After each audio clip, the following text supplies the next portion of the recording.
Can you tell us a little bit about what separates the ECNL from the other leagues?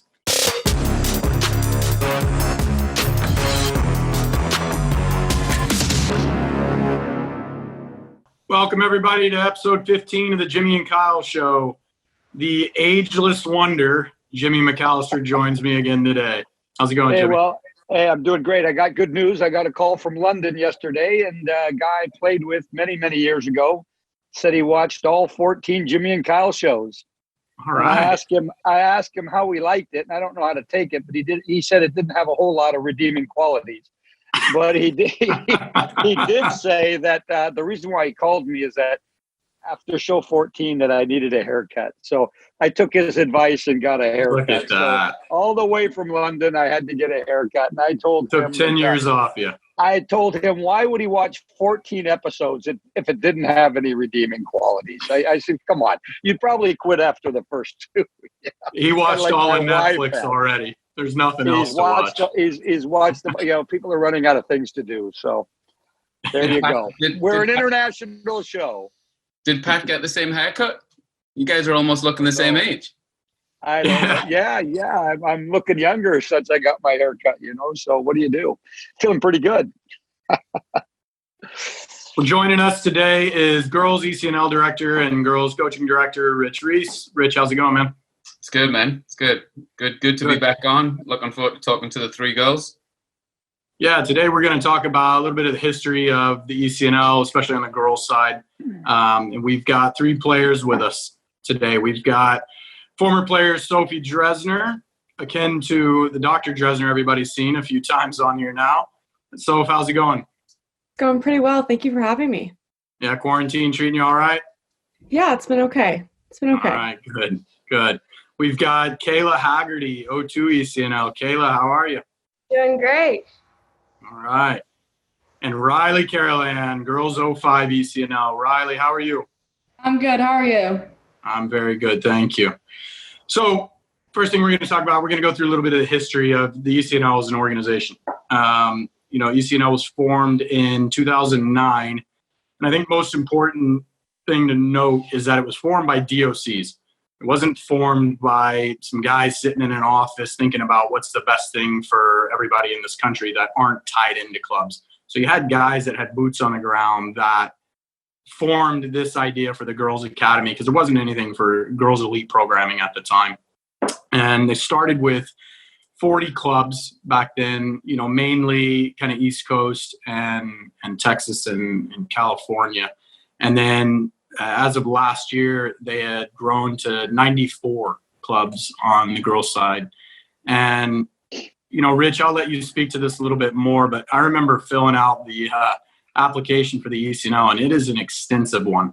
And the questions they ask and the standards that you have to uphold are, quality standards. And so it's not for everybody. Obviously, we've met those, but can you tell us a little bit about what separates the ECNL from the other leagues? Well, I think it's just like you said. I mean, it started in 09 with, less than 50 sort of elite clubs, and it was built up by 4 to 6 DOCs at leading clubs dotted around the country. And everybody sort of got together and, asked, what can we do to get better? So these elite clubs came together, obviously progressively over the last decade. It's grown. I think this year, it's about 109 teams this year.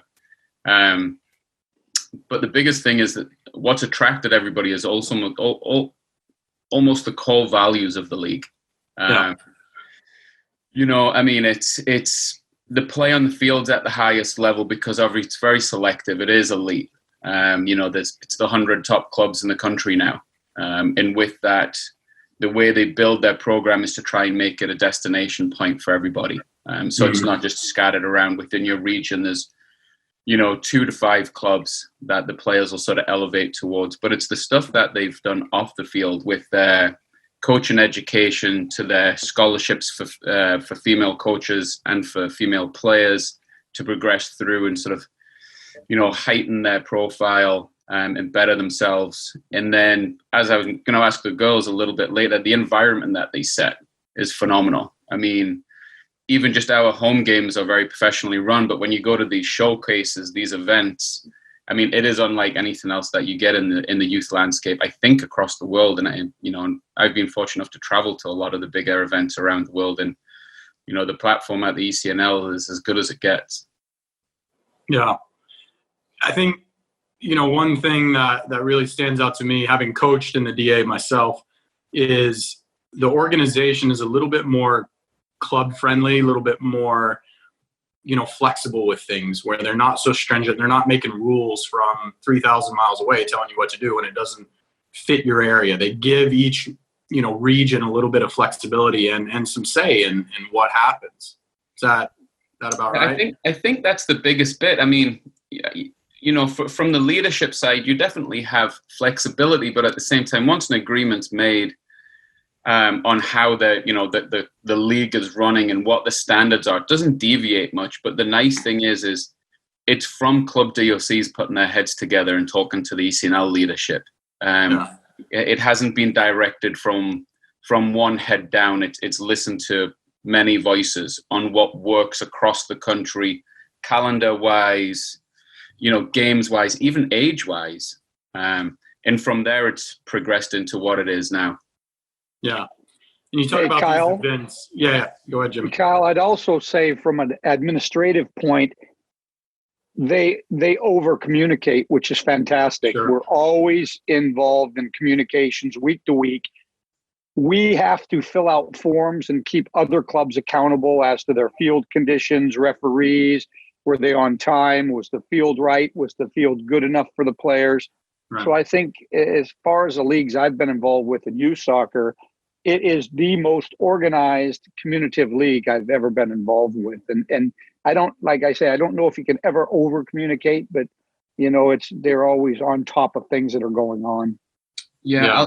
I'll just add quickly to that, because I think Jimmy, you're spot on. I've made 3 votes just this week and then had 3 follow-ups, and but I will give the league the biggest compliment from like Kyle and Jimmy, and some of the girls we've coached in both leagues, all 3 leagues formats that have been there. The biggest thing that I find with ECNL is they actually listen. If we have a problem or if we have a suggestion, it's heard, and you get feedback on it. And I think that's the biggest thing that a lot of us appreciate as we run our clubs through the process of representing the league, is they actually, take the time. I spoke to both commissioners this week, on basically a drop of a text message and then a phone call, and you don't often get that back from organizations. Yeah. When we talk about the events that are run, I get texts every now and then from former players that are playing in the ECNL girls side now, and they'll tell me, and the parents will tell me, we had 30 college coaches out on the sidelines. There was one, I heard 70. Those are huge numbers to have out watching. You think about 30 parents on a sideline seems like a decent amount sometimes. Now you've got 30 college coaches, 60, 70 college coaches sitting on a sideline. There is no better exposure than that. When you can get all those teams in one place, play an event, and the exposure to those colleges, D1, D2, D3, are fantastic. Yeah. I think the proof's in the pudding on that. Over the last 10 years, it's proven to be, without a shadow of a doubt, the best youth league. I would, again, certainly say in North America, and I would imagine that broadens way further than that, seeing a lot of European tract comes over here just to sort of see what the setup is, how they run things. And obviously there's other platforms out there, but if you start looking at the alumni list, that have came through the ECNL itself within college soccer, professional soccer, and the national teams, it's extensive, Yeah. And you mentioned the national team. I was looking up kind of data on how many players in the national pools at 15, 17, 19, 20 play for ECNL clubs. And, it was between 70 and 95% of the players in a national pool have been scouted at an ECNL event. Obviously, it's not the only place that you can get scouted at, but it obviously behooves of you to be at those events and expand your ability to be seen. Yeah, I mean, all three girls on here. I mean, Riley's at the very beginning stage of it, but, Soph and Kayla have both been on the field when there's been anything from 30 to 90 college coaches down the sideline. And Riley went to Houston this year and sort of started to get the sprinkling of college coaches on the sideline for her age, but she went and watched one of our players, Deanna, play in the All-Star game. And I'd have said, and, Riley, you got better eyes than me, but I'd have said there was probably 2,000-3,000 people there, and every school you could possibly imagine was in the front seat watching those 36 girls that were selected to roll through that game. So again, it's just such a good platform, and it's not the same girls who are picked every event, but they run that event at each showcase. And it's again, that's where you start getting recognized by, the region and the national teams and the ECNL sort of all-star, and they have a national camp at the end of each year. That's where the selections come from. Yeah. So that's pretty cool. So tell us a little bit about your experience with the ECNL, playing in these events, playing in, the games, and just what you see as a player from the league.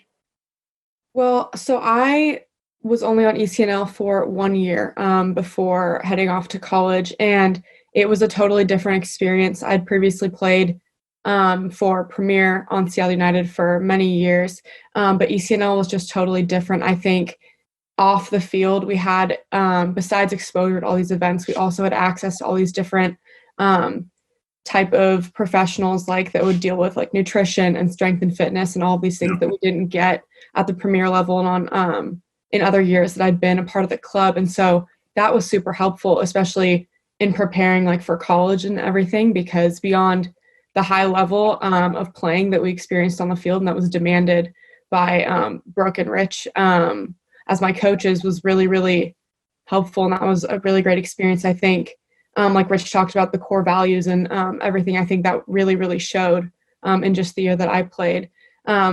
I think from, like you said, the exposure when you're getting 30 or 90 coaches on the sideline, that was really obvious in all the events that I played in, all the tournaments that I went to. Unfortunately, we had the South Carolina tournament that kind of fell through due to a rain out. But I think we got to play one game, and there was many, many coaches there. And so I think, and what I've heard in years following is the same thing. You get a lot of exposure and a really, really high level, which I think is super important, especially as you're looking to play in college and beyond. Perfect. Kayla, how about you? How's your experience in the ECNL been? So I've played Premier, DA, and ECNL by far has been my favorite. They create such a positive and fun environment that's super competitive, and I've just had an awesome experience with it. And like Soph said, they have so many resources for you and opportunities to do things, and it's just really fun. Yeah. So Riley, you're just starting kind of your ECNL career, if you will, this last couple of years. What's some of the positives you see in the events you go to, the games, the structure, all that kind of stuff? Yeah, well, just starting out, I mean, ECNL, the level, the teams are consistently stronger, and the competition, well-skilled players all around the board. And it just motivates not only me, but my whole team to work hard for each other. Just like we were talking about those core values, it's just such a great atmosphere to be around that just pushes you to be a better person, player, teammate. Yeah. Yeah. Hey, Kyle, I'm interested in the colleges the young ladies are at. I'd like to hear a little bit about their college experience. I know that right now it's a tough time, but speak to us a little bit about the college. So Kayla, you're an incoming freshman at Gonzaga right now. Is that correct? That's a tough one to spell, Gonzaga. That's a tough one for me. UCLA and stuff like that's easier to spell. So. Oh, you couldn't have just went. But I know it's a Catholic school. UW, Jimmy. UW's a good one to spell too, But anyway, I'm sorry to interrupt. Yeah, Kayla, obviously a weird time being an incoming freshman. But how was the connection to Gonzaga while you were playing in the ECNL and everything? How was the communication, all that kind of stuff? So when I used to play for DA, Gonzaga supposedly had been watching me, but I actually never got that communicated to me. So it wasn't until I transferred back to ECNL that I was actually able to get in contact with them. And the fact that ECNL has so many showcases creates more opportunities for them to come watch me, so I was able to talk to them a lot more. Yeah. So what's going on with you right now? I hear you say you're in a big apartment by yourself. What have you been told for the season coming up? So we currently have all the freshmen, sophomore volleyball players, soccer players, and basketball players in a apartment building, and we're all in apartments by ourselves right now. Our season's been delayed to September 24th, so we'll wait till then. And we just train in small groups of 5, whether we go lifting or on the field. Okay. What about in California? In California, so we've all been home since March, so none of us have been back to campus at all, unfortunately. And right now, as my college, I go to Scripps College in Claremont, California, one of the 5 colleges in the Claremont Consortium. Right, really cool. Yeah, really cool. So CMS, Claremont, McKenna, Mudd, and Scripps, that's the team I play for. And so none of us have been back to campus. We were really hoping, our athletic department was really, really pushing to get fall sports back. But unfortunately, that's not going to happen, as we're not going to have any residential life on campus or any fall sports. So we're hoping for a spring season. But right now, we're all just kind of still training on our own and doing what we can in our different environments. And some of us are going back to California in the fall, as am I, to do online school and kind of work from there. And I'm fortunate to be living with some teammates, so we'll all get out and train together and stuff and keep our fitness up. But it's definitely disappointing, as like we won't have been playing really together for almost a year at that point if we get this. One of my major questions to ask you is how is it living with one of the major experts on the coronavirus? Is it a little bit tough on you? With your dad being John Dresner, who speaks for the Pac-12, he speaks for Washington State, Seattle United. He's kind of the leading authority. How's that been? I think it's been a super positive thing, because I get all the inside information. I think friends, teammates, coaches come to me and ask, like, what's going on? What is your dad finding out? Because he's working with so many different organizations, like you're saying. So it's actually been really helpful. And I mean, it makes me a lot more aware of what's going on. And obviously I'm encouraging all of my teammates and friends and stuff to wear masks and be safe and everything. More so. So I think it's good. I get a lot of insider information that people don't. So and we're so fortunate because John deals with the Pac-12. He was one of the big voices in the women's soccer league getting back to play and everything else. He was huge with Kyle in terms of Rich and everybody setting standards for Washington youth sports to get back to play. So he's done a fantastic job. Yes, he has. Really has. Working he really has. Yeah. So Rich, what's kind of the outlook right now for how we're going to operate during this time with the ECNL? What kind of things are we doing for them?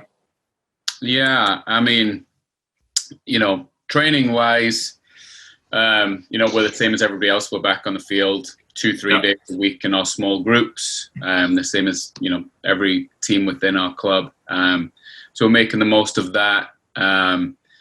They have their Zoom meeting on a Monday night.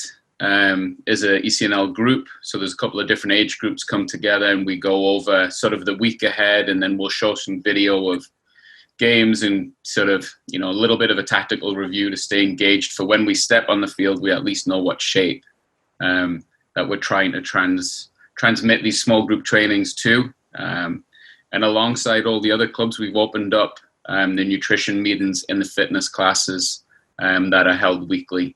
So they've got that once a week too, alongside all of our RCL teams. So they get 4 to 5 days of content and input. With regards to the league, I got the final schedule this week. Obviously, it's a draft because when we get back to playing is sort of the unknown. But the schedule is out. In theory, we would be coming back with the high school ages. In the new year as well, in December as planned, and we would hit into our New Year events, which have all been scheduled and booked, and from Florida to Houston to Phoenix to New Jersey. The young ones, including your team, Kyle, obviously will look, depending on how things go with the pandemic, will look at the Davis event in October. So we're going ahead with schedule making. Yesterday, I hosted a meeting with the local DOCs of the ECNL groups, and we made sort of a contingency plan if we can't play outside of region, of how we could spread out our local games. If high school season is deferred until later in the year, but club soccer can come back, we've looked at actually playing our ECNL local season starting in the fall and stretching that through, kind of give it like a 10-month calendar rather than a 8-month calendar. So that's sort of where we're at, because as you know, we're all sitting waiting to see, when that next phase will come to us. The ECNL themselves have rolled out some great new platforms. They're delving deep into, video analysis and talking to various different companies with regards to that. They've came out with different GPS tracking things, which again, they don't mandate, which is the nice thing. They just give recommendations of people that they support and they believe would give you a good product. So we've been looking through all of those stats. Ourselves, we've looked to partner with Instat, which is a company which deals with breakdown of games for our boys and girls ECNL program. And basically, and you guys use that. You use that at the college level as well, right? Yeah. So I can't really chat too much about the college stuff, but for myself at the UW. But yeah, I mean, we use we use a couple of different platforms on the men's side. The exciting thing with ECNL is with the Instat is they actually have just won the bid to be the stats, the data video for Division I women's soccer. So for ourselves, we'll record our games, we'll download it into Instat. From there, we get sort of a 24, 36-hour turnaround that the game will be cut individual players. So it'll cut all of Riley's touches on the ball. It'll cut key moments in the game, from set pieces to penetrating passes to build up. And then we can sit as a group. Riley will have her own login. She can log in and see her own full game. She can look at all of her own touches on the balls, positives and negatives. And then kind of review it with myself or Brooke or Raf or Bastian, Pat, and so forth from the ECNL staff. And if she wants to go a little deeper than that, the nice thing is with the tie-in with the NCA on the women's side is she can now look in and find a good game. Maybe she wants to go and watch, Tennessee play Vanderbilt, something that she wouldn't see easily. And she can sort of download that game and watch clips of that, maybe what their center back does. So we're pretty excited about that partnership going forward. So those are the projects that we've been working on while we're limited with field. So Kyle, let's go back to that limited with field comment Rich just made. I usually never ask a question that I kind of don't know the answer to, but I want to ask our youngest panelist, Riley, a question. And I'm trusting her to give me a fair answer. This isn't pre-recorded. I didn't talk to her about this. I know we're in limited practice right now. We have groups of 5. We're separated. Tell me what you think of those practices as a player. And you can say whatever you want, and I won't get really mad at you. Just a little bit mad if it's bad. But anyway, I want to hear from a player what you think of the trainings that we're limited to right now. Yeah, honestly, like Rich said, we're making the most of it. We're getting a lot of work done. It's really good to just be back out there, get those touches on the ball, and even socially distancing, like seeing my teammates, it's good to be back out there. I think they're productive sessions. I mean, Rich has been doing a really good job keeping us fit, doing some. Riley, tell me why they're productive. Be specific. Why are they productive for you? Yeah, I just think that he's really focusing on each one of us, getting all that rust off, getting us back together, us as a team working together. But yeah, just bringing back the intensity that we were kind of missing for a while there over this long break, and just getting us working back together. And I have one last question, and I wrestle with this myself. Do you think it's better mentally to be out with your buddies and working, or do you think it's better physically or same? That's a hard one. I think it's kind of both, honestly. Mentally getting back in, like preparing yourself, getting back in those game situation modes, preparing ourselves for the season to come, even the unknown, and just physically, getting back in shape, getting back and working with each other, and just getting in, like, back in the groove of everything. Perfect. Thanks. I think for Riley, one of the nice things for Riley's group is, we've added, a few new players. So even in this setting, even though they're socially distanced, that there's still a little bit of team bonding because they're sort of in this together. They've gone through the same experience. And we'll do some team bonding events on our Zoom meetings and so forth where personalities come through. But, where Riley touched on specifics, Riley's been getting pushed hard the last week for her first touch, where she can play a mid-range pass, even though the pass is going to be short, that she at least sets herself up to be able to play that next pass if pressure comes. And we can still work on those things, even in our small groups. And Kayla and Sophie both tell you from sort of being through the rigors of being pushed in practice, there's nothing better than just getting the ball at your feet repetitively, time after time, and that comfort. And right now, and it's funny because everybody's, really wants to jump to fast forward and get to the next stage.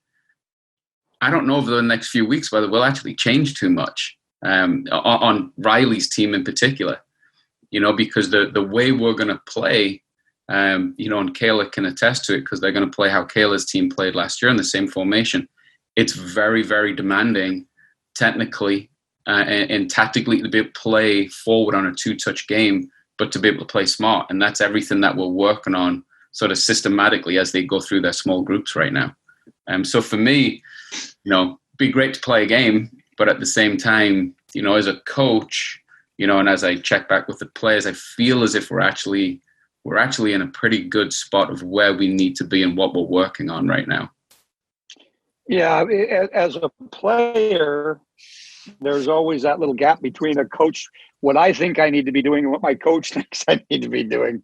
And I used to think I needed to be playing and scrimmaging and I get the technical stuff. It's just important that I think for us that we keep progressing within this phase, because we might be in phase 2 for a while. When you look at the reality of this pandemic and the numbers that are out there and so on and so forth, and talking to Dr. Dresner and talking to the people that are talking to the people every day, we might be in this. So my task for the coaches, for Chersky, for you who head up the girls, Kyle who head up the boys, is to keep it cracking and keep it interesting and keep trying to add new things to that format to get the kids the best of both worlds, an enjoyable experience and something that they improve on, I think you guys are doing a great job of that. I just wanted to get one of the players' perspective, Yeah, and I'll tell you this. I mean, just being out at the fields, watching teams train, talking to parents, whatnot. I mean, everybody's just happy to be back out on the field. And I know the players are, and I can tell you the coaches are as well.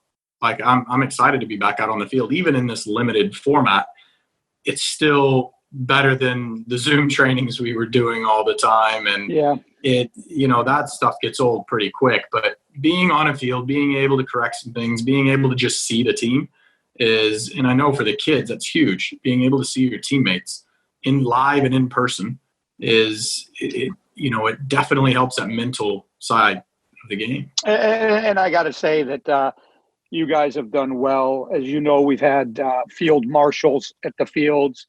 I watched the little guys, the little boys, the little girls come in. They're in their masks. They're socially distanced. I just think the discipline they've shown for 99.9% of our teams has been outstanding. The coaches are distanced. They're in their masks. We're doing things the right way. We're a professional organization. And the kids have done fantastic as well. Like I said last week, the parents have joined in on this, and it's actually been a very enjoyable experience. Yeah. I think the funniest thing is when I look at the 3 girls on here and I think about the training sessions, there's the three people here who are probably the most infamous on their team for smashing tackles in, which is probably the biggest thing they're all missing right now. This social distance. I can just see Soph and Kayla just wanting to wind up to hit another group. Yeah, if you're a center back, a lot of the ball touches, and that's great, but you want to tackle every once in a while, or a left back or a right back, you want to get into a forward at some point, so it takes a little bit of discipline, that's for sure. So, Rich, anything else you want to talk about the ECNL? Any other questions for the girls? Yeah, I mean, and I'll ask, Kayla, because obviously she's sort of played in different platforms and so forth, and not sort of covering how the other platforms are, because they're all very worthy. But when we look and we've traveled a lot together, Kayla, and we've planned for teams and so forth. But when you've stepped out onto the field, one of my biggest challenges and biggest questions to the girls is, what level are our peers? And Kayla's played against kids who are, Stanford, Maryland bound, and I will say shut pretty much every single one of them down. So kudos to her. But how have you found it going from game to game, particularly when we go on those events where we don't know much about the opposing team, and we've sort of got to work it out in the first 5 minutes on our opening game of an event, tactically. How have you found playing in the ECNL with regards to your peers and the level? Every single showcase we go to, there's no easy game. We're always pushing our hardest, and there's always going to be a player that's better than you, but you have to step up and play against them. I think the competition's been amazing, and I love to compete. I'm a very competitive person. So going to this tournaments are super exciting to get to play against teams that are better and worse than you, but it pushes you. Mm-hmm. Mm-hmm. And then, Soph, I know we sat in it for a year, together. But I suppose my question for you is, what translated? You spoke about the nutrition and the strength and conditioning meetings, and obviously we tightened training up a lot. But how did you find, how we set up our principles of traveling in team management when we hit the road? How did that translate to when you got to college? Was it used to this, or was it a culture shock of being on the road?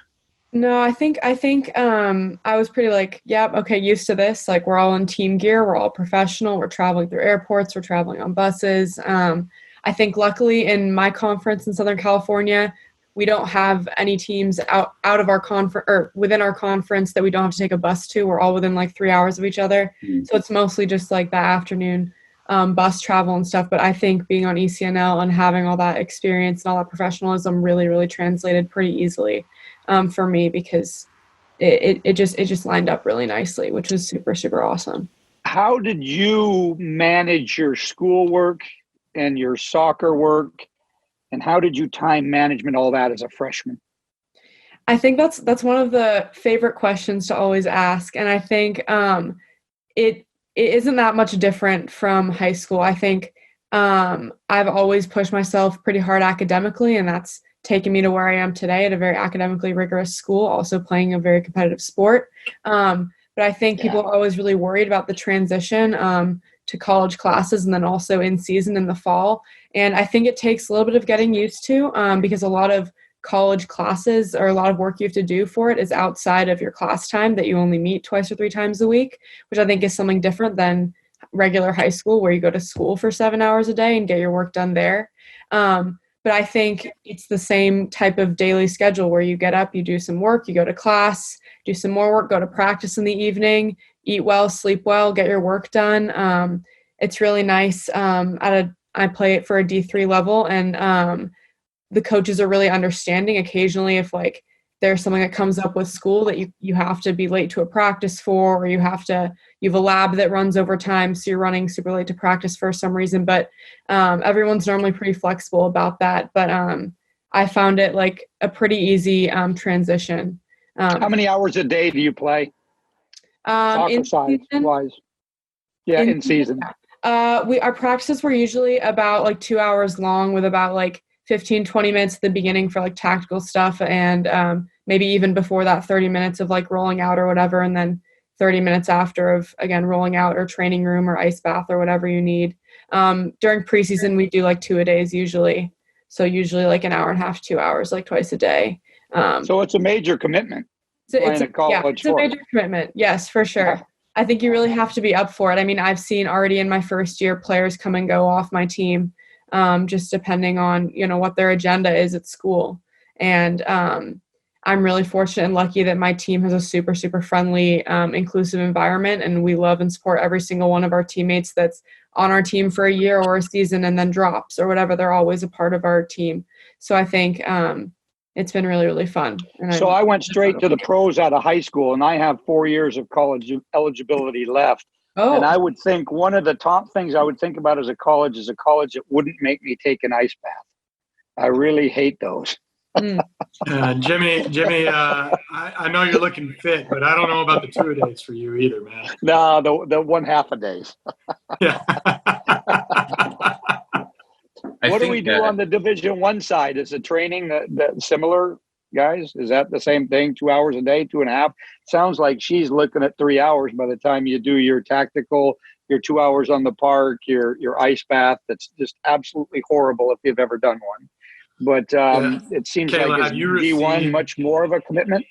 Yeah, Kayla, have you received any kind of preseason plan or anything that you're working off of, and how long is that per day that they ask you to do? Right now, last week we were doing 3 trainings per day, so we did weights in the morning. Like and 3? Like the number 3? Yeah, like we did. Oh my gosh. We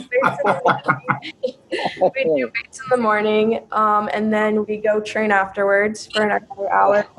And then we come back for class, and then we go again for an hour. Oh, but season, it sounds like we're going to try do an hour each because we can only train in groups of 5 and do that a couple times a day. Rich, what does the Huskies do? Can you say what they do? And in the regular season, how much would a guy spend on your team? I mean, it's actually college soccer doesn't change very much across any level from Division I to Division III during the fall. The big difference, as Soph knows, is the winter and spring. In fall college athletics, well, all soccer programs, male, female, Division I through, it's basically a 3-hour window that people block out. Obviously, I know Soph and both Kayla's coaches very well, and I know how organized they are, where they'll always be,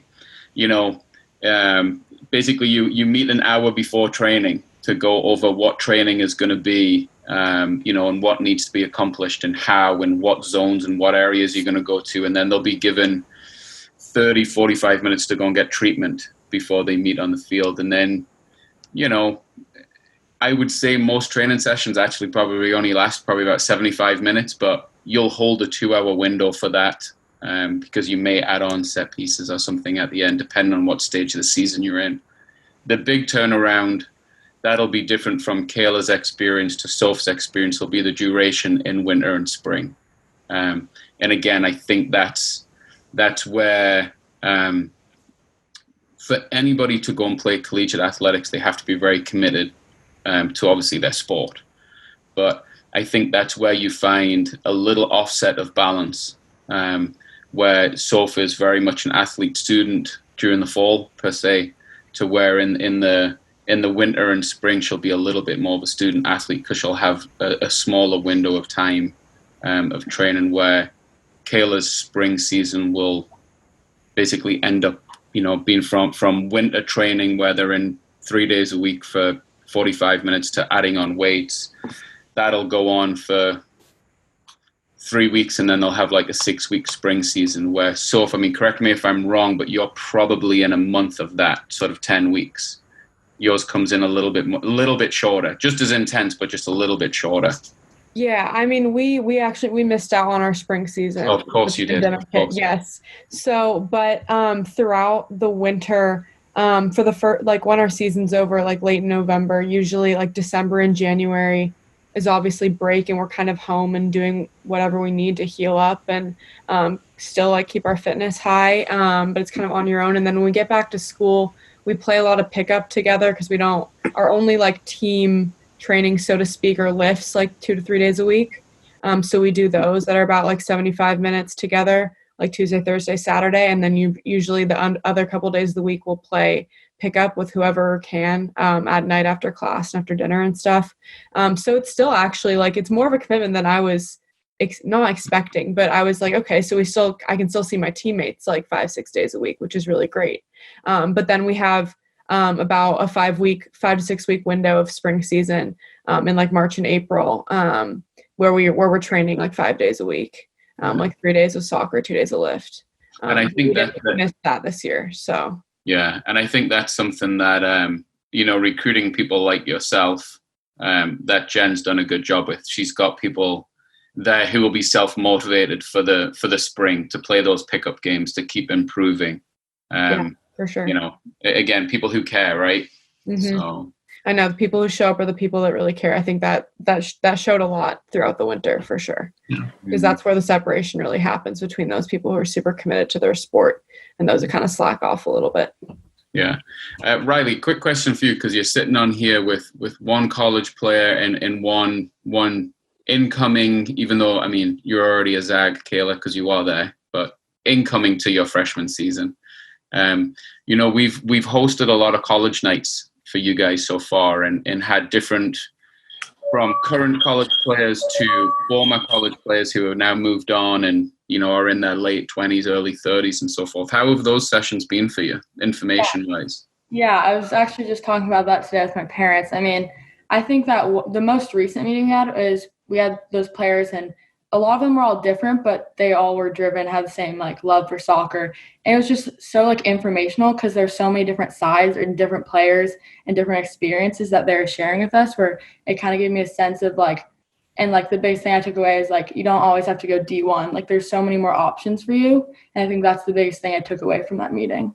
Yeah. Yeah. And what was great is because those young ladies all played for me in the past, and it's a group that we still talk weekly, and those girls have went from still playing professional soccer to now really pushing themselves through in the business arena, and they take so much of what they learned from youth soccer, and as Riley will know, they all played in the ECNL, and they'll talk about finding that competitive nature, which all of a sudden sort of hit them between the eyes. They hadn't been used to that. It was like, wow, like every game is a different level. Every opponent, as Kayla said, is pushing you that a little bit further to either be successful or be beaten, and they've taken that in their future life, and they've came out of it really well. With regards to sort of, you don't have to play Division I.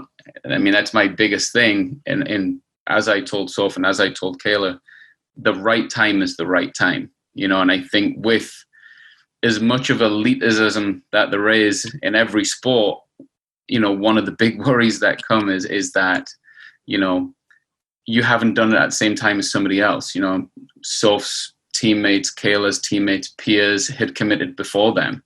And particularly Kayla could have went into a spiral of panic, but instead, as we talked about, timing will be right when it's right. It doesn't have to be midway through your sophomore year. It doesn't have to be as a junior. It can be a bit later. And you tend to find an awful lot of successful players are the ones who actually find their home, sort of going into their senior year, where they can actually be involved in the decision rather than being swept along in the decision. And I think obviously both girls have picked phenomenal soccer schools, but also academically great schools that fit both of them very well off the field, which, is a coach that's been with them both is actually sort of the most pleasing thing for me, because it's setting them up to be successful for the next 4 years in their surroundings, not just on the field, And Rich, we've had players that have been great players that have played at Crossfire and Washington Premier and Seattle United, and they go to a college and they have an injury. Mm-hmm. And then they're stuck at the college and they can't play anymore. Yeah. I mean, a dear friend of ours and a dear friend of the club, Parker Mason's daughter, went to Penn and as a great player, and she just had a horrendous time with injuries. You have to be happy with the school you're at. Yeah. I was actually trying to get Darby on today. She could play anywhere. Yeah. Darby did fantastic, but she kept breaking her foot every time she put weight on it. And but she had to be happy with the school she was at. And now she's successful. She's doing other things in the business world. Yeah. But just God forsake, you go to a place you go to just for soccer and you break your foot or you do your knee, you do your ACL, and you're stuck there for 4 years and you really don't want to be there. So I think you're right. The kids have to make educated decisions about where they want to be for 4 years. And do they fit? And do they like the way they play? And do they make you lift weights and take ice baths and that kind of thing? Yeah. They need to make those decisions. I don't know how the ninth grader makes that decision, I think at that point, it's the parents making the decision for you. Yeah. And we went through that process with Darby, and Darby played with me for a lot of years and she had a lot of early attention and could have taken a whole host of early options her freshman, sophomore year. But when we sat down, we looked at the schools and the path that she wanted to go, and it was very obvious that it was Ivy League based. And then from there, it was, what to study. On her team alone, we had Princeton, Harvard, Vanderbilt, Rice University, Penn, and Cornell. And each one of them, like I said, could have went to different avenues, but they picked the right path for them. And obviously Darby suffered the most with the injuries, which was such a shame. But I saw Darby a couple of times when we were out in Penn playing, and she loved the school and she loved the environment, enjoyed the city, and now lives on the East Coast. And I actually tried to get Darby on today, but she's actually hiking up to the top of Mount Rainier. So reception wouldn't have been too great. But Parker loves a hike. Yeah, but one of the players that Riley was talking about from that meeting that we hosted was actually Darby, and that was what she shared. Was perfect. Take your time. Make the choice for you, not for somebody else. Fantastic. Well, Rich, Jimmy, any closing thoughts? No. I'm looking forward to. No, I think the girls have done well. Thanks for joining. Yeah. Thanks for being honest about the training, and I think you guys have picked great schools. And Riley will be in the process of picking a school at some point. But I wish you guys nothing but the best, and I really appreciate that you guys played for Seattle United. Yeah, I'm excited about having Caleb back playing as my center back during the fall. And one more thing, Rich. One more thing. The Seattle Sounders played, I think, Chicago this week, and Hanwalla scored their goal in a 2-1 defeat. And Ethan Double-Air, which is a young boy that played for Seattle United, was on the bench. Yeah, 17. Hanwalla scored a great 17 goal. Years old, and he's on the bench in a professional game, and Hanwalla scored a great goal. So I think I was real proud to see that. I think we had a young boy playing in the Tacoma Defiance game as well, correct? Reed Baker. Yeah, 15 years old. He's 15 years old. So it's just awesome to see these kids develop, go to college, go to the pros. It's real fun for an old guy like Kyle. I thought the haircut made me look a little younger. The last thing I wanted to say, Rich, is can you customize the workout? Because when Kyle went to college, he would have needed to work on the weights a lot more than me. I'm naturally strong. Kyle would have to develop that kind of fitness. You know what I mean? The sad thing is after the girls on this video, Kyle's actually the youngest one on here, Jimmy. So he hasn't got his man strength yet. I didn't take that into consideration. Still a boy. One day. God bless and everybody stay safe. I got to roll. This is taking all right. a lot Thanks, of my ladies, time. for joining us. Thank you so much. Have a good one, everyone. Guys. See you guys.